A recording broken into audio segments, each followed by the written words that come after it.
ابو ذر ایک جوڑا پہنے ہوئے تھے اور ان کا غلام بھی جوڑا پہنے ہوئے تھا۔ سبب دریافت کیا گیا تو کہنے لگے کہ میں نے ایک شخص یعنی غلام کو برا بھلا کہا تھا اور اس کی ماں کی غیرت دلائی یعنی گالی دی، تو رسول اللہ صلی اللہ علیہ وسلم نے یہ معلوم کر کے مجھ سے فرمایا، اے ابو ذر، تو نے اسے ماں کے نام سے غیرت دلائی ہے، بے شک تجھ میں ابھی کچھ زمانہ جاہلیت کا اثر باقی ہے۔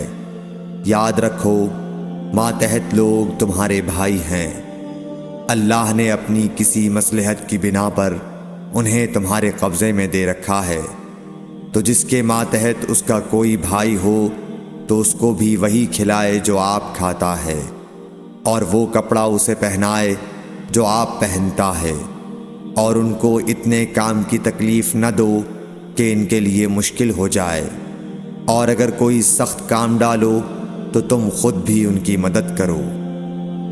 صحیح بخاری حدیث نمبر 31۔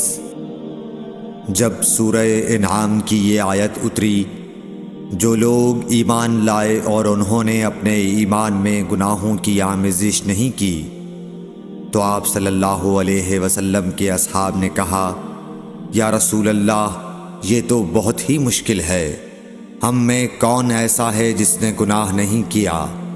تب اللہ پاک نے سورہ لقمان کی یہ آیت اتاری کہ بے شک شرک بڑا ظلم ہے۔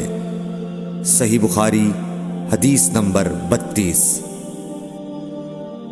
رسول اللہ صلی اللہ علیہ وآلہ وسلم نے فرمایا، منافق کی علامتیں 3 ہیں، جب بات کرے جھوٹ بولے، جب وعدہ کرے اس کے خلاف کرے، اور جب اس کو امین بنایا جائے تو خیانت کرے۔